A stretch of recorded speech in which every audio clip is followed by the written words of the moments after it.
Welcome to Influential Entrepreneurs, bringing you interviews with elite business leaders and experts, sharing tips and strategies for elevating your business to the next level. Here's your host, Mike Saunders. Hello and welcome to this episode of Influential Entrepreneurs. This is Mike Saunders, the Authority Positioning Coach. Today we have back with us James Edward Durden Jr., who's the owner of Edward Financial Group. We'll be talking about how taxes impact retirement. James, welcome back to the program. Hey, Mike, are you there? Looks like. Yeah. Hey, man, thanks for coming back on. I think that this topic can take about 9.5 hours, and then we'll still be scratching the surface. So, how taxes impact retirement. Yes, that's a big one, isn't it? It definitely is. Taxes, they're a wealth. I think a good word to think about is erosion. All right. And so what taxes do is they literally erode your wealth. All right. And so if you think about compound interest, if you think about, what the current tax rates are, up to 37% of your wealth on a yearly basis, depending on how your retirement is set up, is going to be coming out and going to Uncle Sam. And so the thought process is, do I want to build a retirement for myself, my beneficiaries, the charities, the things that I love, or do I want to build a retirement to send it to Uncle Sam, who may be investing in programs that I don't believe in and doing things that I don't particularly care for with my money. And so taxes, planning for taxes is extremely important when you think about retirement.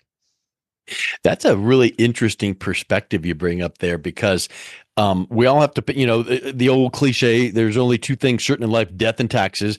And so we know that taxes are going to hit, but when taxes are paid, it goes to an entity, the government, that uses them.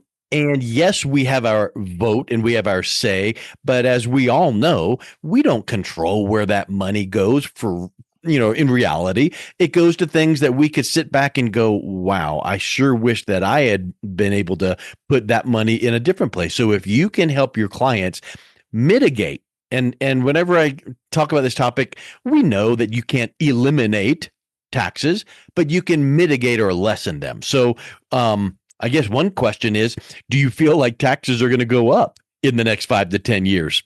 Yeah, they're absolutely going to go up. If you think about it, our current debt, there's a deal that I have in my office that I set up, and it's set up on usdebtclock.org.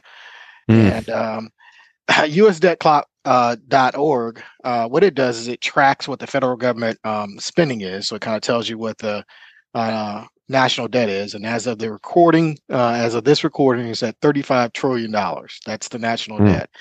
And if you think about it, when has taxes or the government lessened spending? When does that actually happen? Never. Yeah, right. In my lifetime. So if the spending is going to continue to increase, the deficit is going to continue to increase, then at some point the government's going to have to say, well, we need to we either got to raise taxes or lower benefits, and both of those affect retirees substantially. Yeah. And so my guess is that taxes are going to go up.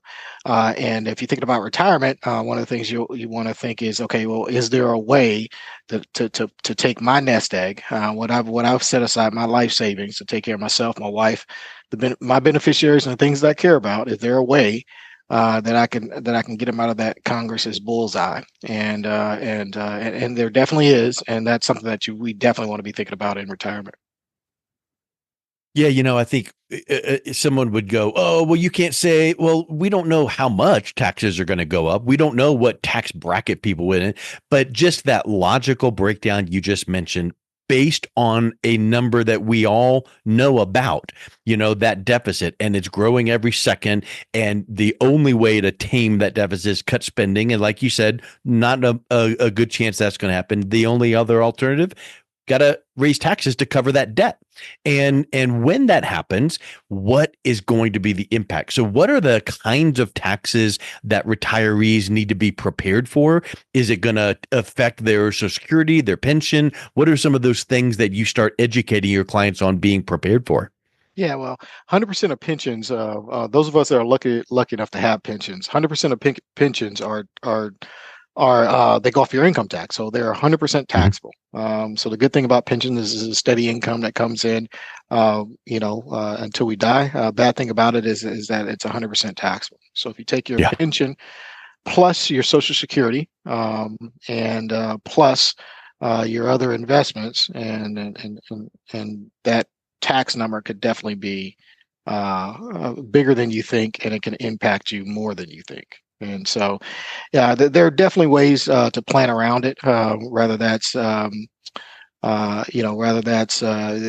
three real strategies, right? There's Roth conversions. So maybe some of my nest egg I can convert to a Roth, if that makes sense, when it makes sense. Break it down enough to match it to our income. Understand how much we have to pay up front to make that happen.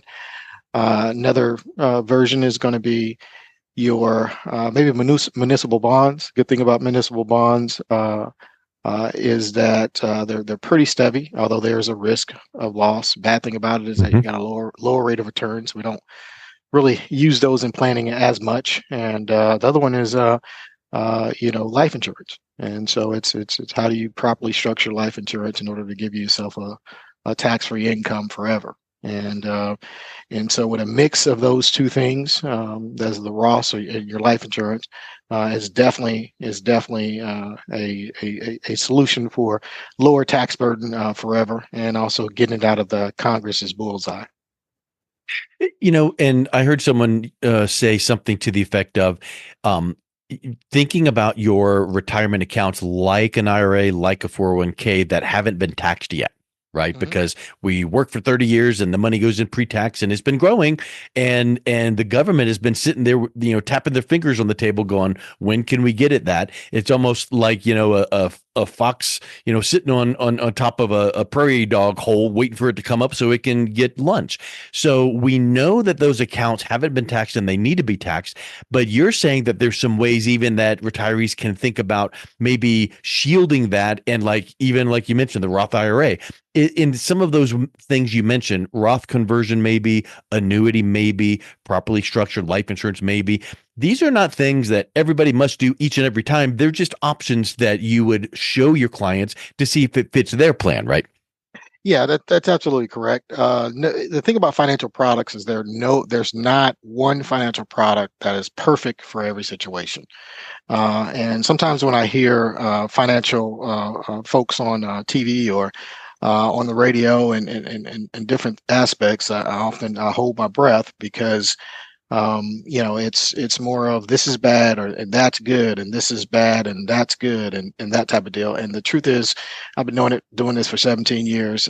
It's not every financial product has a downside. Every financial product has an upside. It's just educating you on which one of those items is best for you and when. And once you know what they do, how they can support you, how they can potentially lower your tax burden going forward in the future, then at that point you're in a better position to take care of your individual needs for yourself and your family. Yeah, and it really ties into it, when you think about that bucket, representing your retirement income, and then here comes a hole and a hole and a hole. Maybe the one hole is taxes, one hole is fees, one hole is inflation, all the things that can seep money out of that bucket. And if you're looking at that tax aspect, how are we able to shield or mitigate? And it's wonderful, some of the things that you've mentioned here. And it kind of gets into like estate planning, right? I know that that's a phrase people have heard, and then it's like this broad thing. But in reality, your estate is anything that you own, whether it's your house and car, anything you own that's going to pass on to your heirs after death. Well, talk a little bit about estate planning as it relates to tax efficient strategies. Yeah. So a estate plan is essentially passing on your wealth to your beneficiaries, at a lower cost. And so we're talking about taxes, but another thing that you can think about when it comes to estate planning is probate fees, lawyer fees, Yeah. that type of stuff. So avoiding probate. Probate is essentially when the state comes in and says, "We don't know what you want. We want to do with your assets. As a result, here are these laws and these rules that you have to go through. And oh, by the way, by going through our plan, not your plan, you're going to get charged some hefty fees from that." right? And so the more that you plan, or commit you to your estate planning, you lessen that impact. When it comes to the taxes directly, it is are these items taxable currently right now? Hmm. If they are taxable, then how do we get them to to kind of transition into a state that's not taxable, or how do we structure this within these particular um, uh, financial tools to rid that from your overall net worth? So think about yourself as a person, and hypothetically, maybe I had a state of 15 million. Just throw a number out there, and that's not. And if I got a state of 15 million, well, can I structure my assets to pull them away from myself to lower Hmm. my overall net worth, which entails saves me a ton on taxes. And so estate plan is really crucial to when you're thinking about retirement planning, and taxes in general. It really is, and it kind of makes me think about the stages of life, like during your 20s, 30s, 40s, 50s, you're accumulating, and then all of a sudden you're looking at preserving and protecting, and then it's passing on to the legacy planning, and how do I lessen taxes so that when I'm in retirement I can use it for retirement, but after I pass, then how can I lessen taxes so that my heirs get as much as possible? And then also, isn't there an aspect too of legacy planning and estate planning of, what, I've got a nice amount of money and my heirs are going to get a nice amount, but I also want to set up something to take care of charity. Because like what you mentioned a minute ago, James, is like, if the government has it and puts it in things I don't agree with, well, what if you had the ability to go, you know what, I want this charity, this whatever, to get a portion of my estate? Is that a way that you can use some of these tools that you're mentioning as well? Yeah, absolutely. I've got a client who husband was a pastor, businessman, all around, just great guy for the community.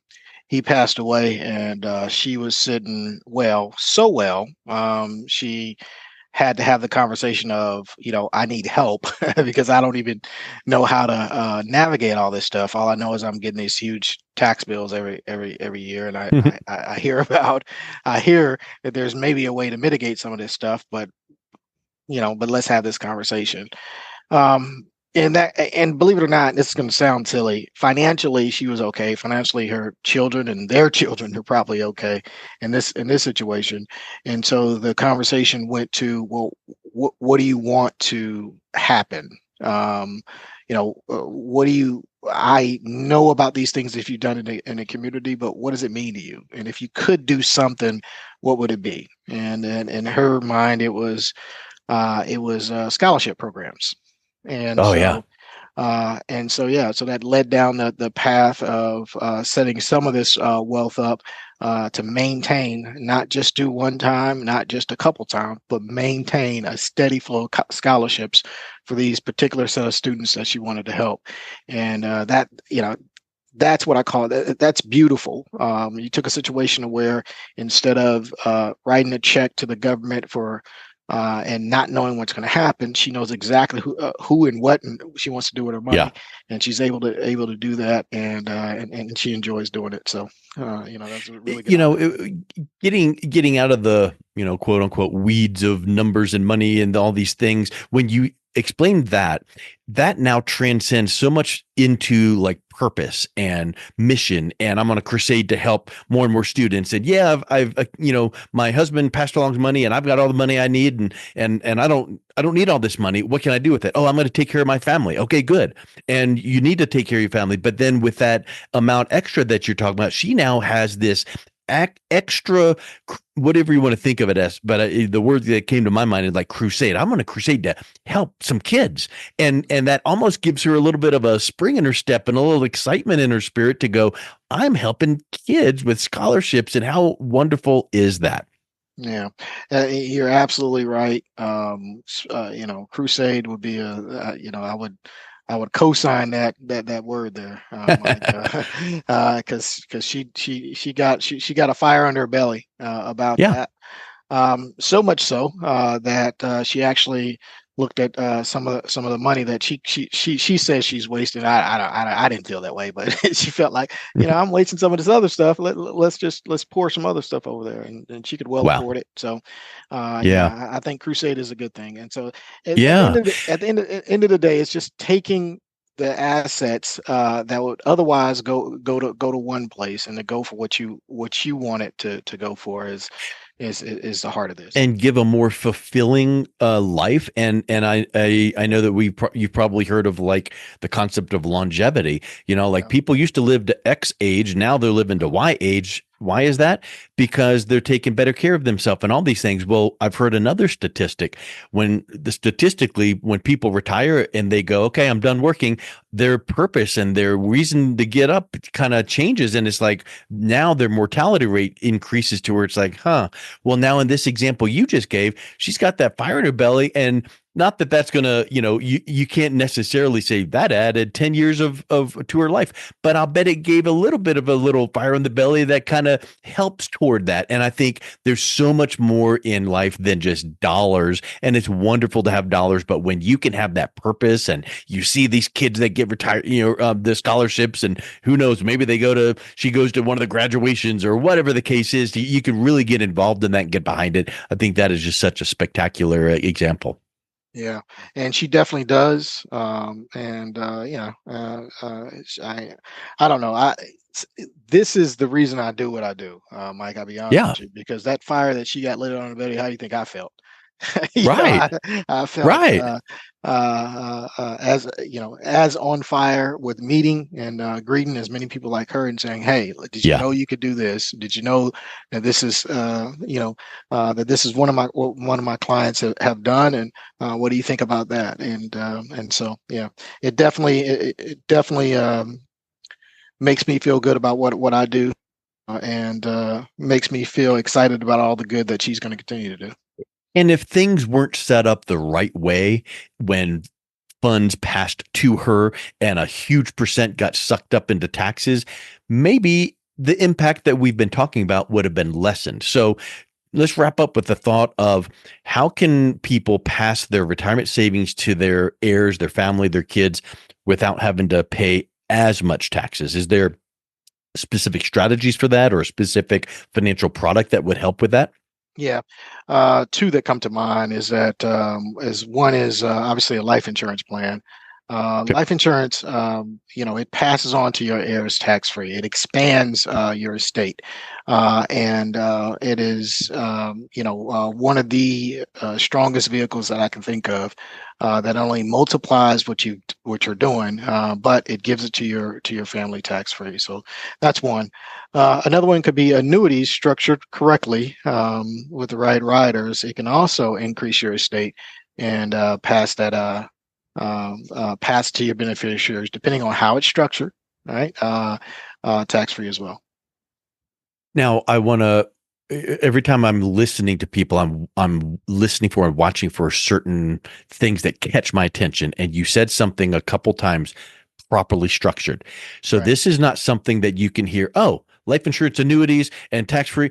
Google how to click, set up. Okay, I did it. No, No, this not is at all. something where it takes someone that knows your situation, knows how to properly structure. Maybe it's a little bit of both, a little bit of a life insurance and a little bit of annuity, but you Right. can't just go out there and go give it to me. So that's something where you would be able to sit down and kind of understand what people need and then show them how to accomplish that with a properly structured plan.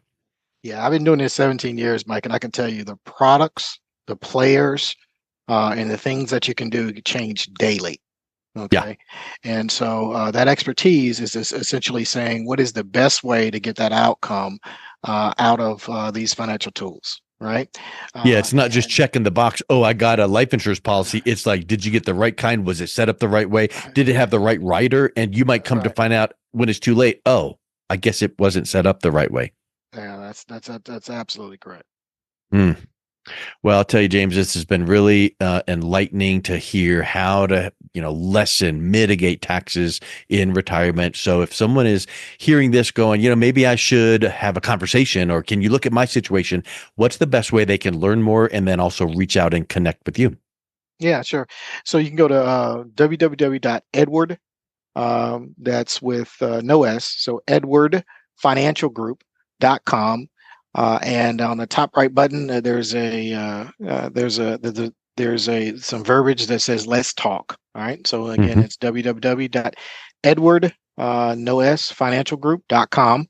And top right corner, "Let's talk," and you'll set up a 15-minute conversation with myself, and we can look at kind of give you an overview and go from there. Excellent. Well, thank you so much for coming back on, James. It was really great talking with you again. Hey, appreciate it, Mike. You've been listening to Influential Entrepreneurs with Mike Saunders. To learn more about the resources mentioned on today's show or listen to past episodes, visit www.influentialentrepreneurssradio.com.